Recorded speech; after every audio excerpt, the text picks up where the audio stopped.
लबीज पराठा। आज कैसे हैं आप लोग? आई होप आप सभी अच्छे होंगे, स्वस्थ होंगे और खुद को अच्छे से एंजॉय कर रहे होंगे। तो हम किताब में जहाँ तक 2 पार्ट तक हमने देखा हुआ था कि कैसे हाईली जो इफ़ेक्टिव पीपल्स होते हैं उनकी 7 आदतें होती है और हम उसमें से 2 को हम कर चुके थे। आज हम तीसरी बातों को फॉलो करने वाले हैं और आप लोगों के सामने रखने वाले हैं, ठीक है?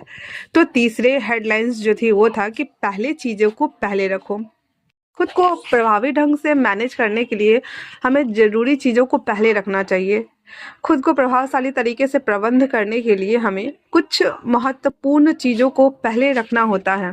हमें अनुशासन में रहना होता है ताकि दिन प्रतिदिन आप अपनी चीज़ों को प्राथमिकता की प्रायोरिटाइज करें और कौन सी चीज़ आपके लिए महत्वपूर्ण है, कौन सी नहीं, कौन सी बहुत आवश्यक है। इस बात पर the 7 habit of highly effective people किताब में जोर दिया गया है।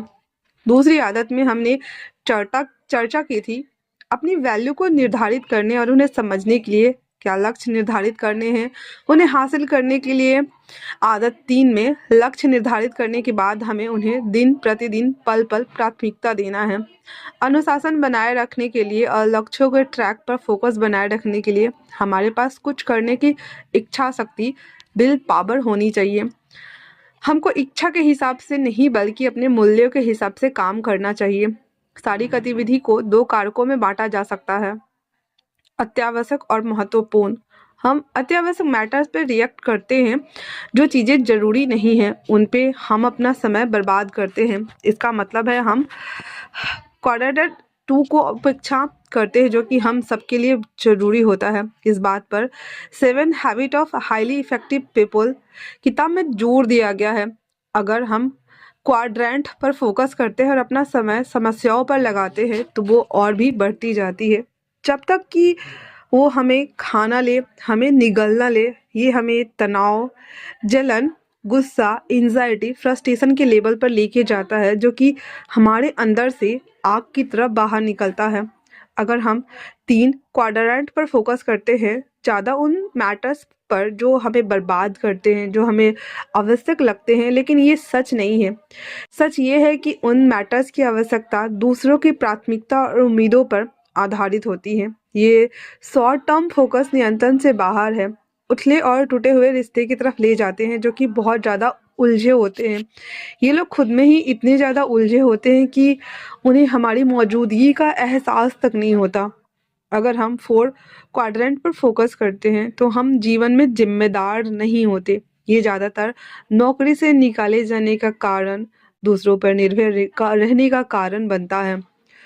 क्वाड्रेंट 2 डील करता है संबंध निर्माण, लॉन्ग टर्म की प्लानिंग करना, गतिविधि और खुद को तैयार करना। ये सब चीज़ें हम जानते हैं जो हमें करनी होती है, लेकिन कभी कभी ऐसी चीज़ें पास आ जाती है जिससे हम इनको अत्यावश्यक नहीं समझते हैं।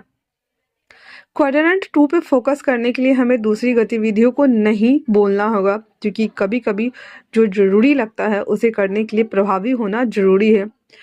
साथ ही जब हम क्वाड्रेंट 2 पर फोकस करते हैं, इसका मतलब है कि हम आगे की सोच रहे हैं, अपनी जड़ों, अपने रूट्स पर काम कर रहे हैं। बाद में रोने से पहले ही सावधान होना जरूरी है। ये हमको माता पिता सिद्धांत को लागू करने में मदद करता है। आपको 20% समय में किए गए प्रयासों का परिणाम आपकी 80% पर मिलता है। इस बात पर the 7 habit of highly effective people किताब में बहुत ही ज़्यादा जोर दिया गया है। यहाँ पे कुछ उदाहरण हैं जिनका उपयोग करके आप चीज़ों को कैसे प्राथमिकता देना है, ये अभ्यास आप सब कर सकते हैं। क्वाड्रेंट 2 की पहचान करना, जिसकी आप उपेक्षा या अवहेलना कर रहे हैं, जो आपको करना है उसे लिखिए और उसे लागू करें। अपनी खुद के समय प्रबंधन मैनेजमेंट मैट्रिक्स तैयार करें और जिससे कि उस चीज़ों को आप और भी ज़्यादा प्राथमिकता दे सकते हैं। समय का अनुमान लगाना कि किस क्वाड्रेंट को आप कितना समय दे रहे हैं, फिर आप उस समय को चेक करें कि आप क्वाड्रेंट 2 को कितना समय दे रहे हैं, क्योंकि वो बहुत ही ज़्यादा ज़रूरी है। अब चलते हैं हम 4th टॉपिक की ओर, जो कि हमारे हेडिंग है फ़ायदे का सौदा, विन विन सोचो।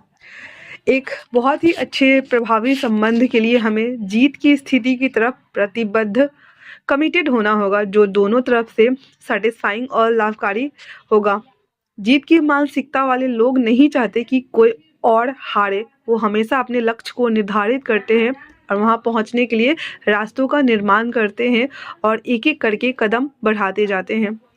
स्टीफन यहाँ पे ह्यूमन इंस्ट्रक्शन के से 6 पैराडिगम के उदाहरण देते हैं। फायदे के सौदे में दोनों लोग जीतते हैं, जिससे समझौते और समाधान दोनों पार्टीज के लिए फायदेमंद होता है।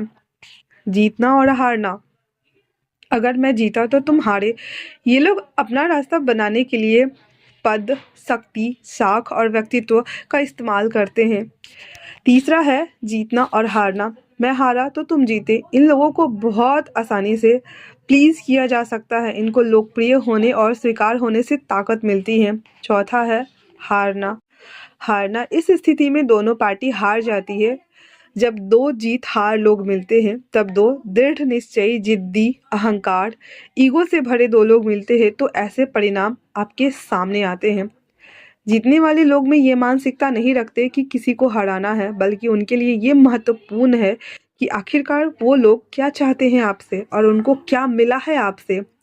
जीतना ही है, ये है लास्ट ऑप्शन, वरना कोई डील नहीं। अगर आपको ऐसा समझौता नहीं है कि जीतना ही है और ये मोस्ट प्रायोरिटी है जिसमें दोनों परस्पर लाभकारी हो, तो ऐसे समझौते से कोई फायदा नहीं है, क्योंकि ये आपको एक हद तक सेटिस्फाइंग कर सकते हैं, बट बाद में क्या, बाद में आप उससे दूर भागने की या खुद को आत्मग्लानि फील कराने के लिए फोर्स कर लेंगे।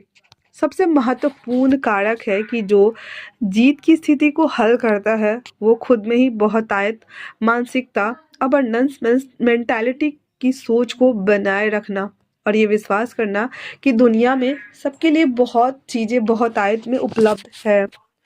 बहुत से लोग कमी वाली मानसिकता के साथ काम करते हैं, मतलब अगर कुछ आपको मिल गया है तो वो मुझे नहीं मिलेगा। जिन लोगों में बिखराव की मानसिकता होती है वो बहुत मुश्किल समय से गुजरते हैं और दूसरों की सफलता से कभी भी खुश नहीं होते हैं। इस बात पर the 7 habit of highly effective people किताब में जोर दिया गया है। जब पारस्परिक नेतृत्व की बात आती है, जितना ज़्यादा असली हमारा चरित्र होगा, उतनी ही हाई लेवल की उत्पादकता होती है। जितने ज़्यादा हम जीत के लिए प्रतिबद्ध होंगे, उतनी ज़्यादा हमारी प्रभाव शक्ति होगी। फायदे के सौदों को प्राप्त करने के लिए समस्याओं, तरीकों और लोगों पर फोकस ना करके परिणाम पर हमें फोकस करना चाहिए। खुद को जीत की स्थिति में पाने के लिए हमें ये चुनौतियां खुद से देना होगा। किन्हीं 3 महत्वपूर्ण रिश्ते की पहचान करना। The 7 habit of highly effective people किताब हमें ये बताती है कि इन तीनों रिश्तों के बीच के संतुलन को समझो कि आप क्या महसूस करते हो, आप देने से ज़्यादा क्या ले रहे हो। 10 ऐसी चीज़ें लिखो जो आप एक दूसरे से लेने की बजाय दे रहे हो। 5वां टॉपिक है हमारा, पहले समझने की कोशिश करें, फिर समझ जाने की बाद किसी को सलाह, सुझाव और समाधान देने से पहले दूसरे इंसान के साथ प्रभावी तरीके से हमें बातचीत करें, ताकि हम उनका परिप्रेक्ष्य को ध्यान से सुन और समझ सकें। मान लीजिए आप एक आँख के डॉक्टर के पास जाते हैं और उसे बताते हैं कि आपको साफ देखने में दिक्कत आ रही है। उसमें वो आपको अपना चश्मा देता है और बोलता है कि ये कोशिश करो, मेरे लिए ये सालों से काम कर रहे हैं। आप वो चश्मा लगाते हैं, लेकिन वो आपकी समस्याओं को और ख़राब कर देता है। क्या चांस है कि आप उस डॉक्टर के पास दोबारा वापस जाएंगे? दुर्भाग्य से नहीं, आप दोबारा वहाँ नहीं जाएंगे। वैसे ही दुर्भाग्य से ये चीज़ हम दूसरों के साथ बातचीत करते समय करते हैं। समस्या समझने से पहले हम समाधान उन्हें देने लगते हैं।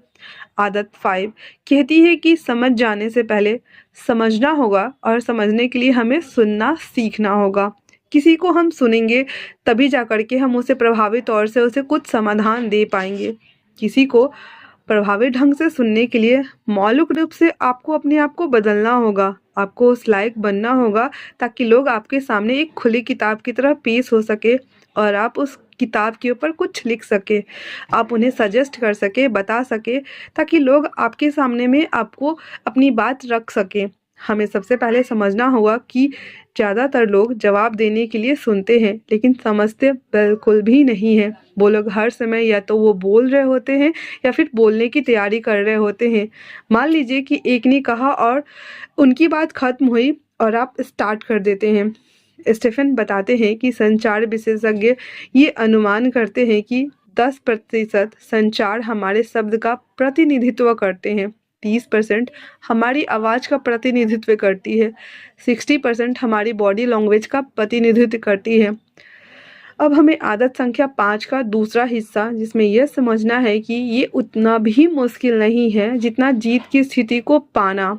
यहाँ कुछ उदाहरण है दूसरों को पहले समझने के लिए। अगली बार जब आप लोगों को बात करते हुए देखते हैं तो अपने कान बंद करके देखें कौन सी इमोशन की बातें हो रही है जो सिर्फ शब्दों के जरिए नहीं हो सकती। कौन सा इंसान बातों में ज़्यादा दिलचस्प है। जो आपने नोटिस किया है उसे आप लिख सकते हैं या फिर समझ सकते हैं। तो आज के लिए इतना ही। हम अगले में 6 और 7 को कंटिन्यू करेंगे। मिलते हैं न्यू चैप्टर में, न्यू अध्याय के साथ में। बने रहें मेरे साथ, तब तक के लिए थैंक्स फॉर वॉचिंग।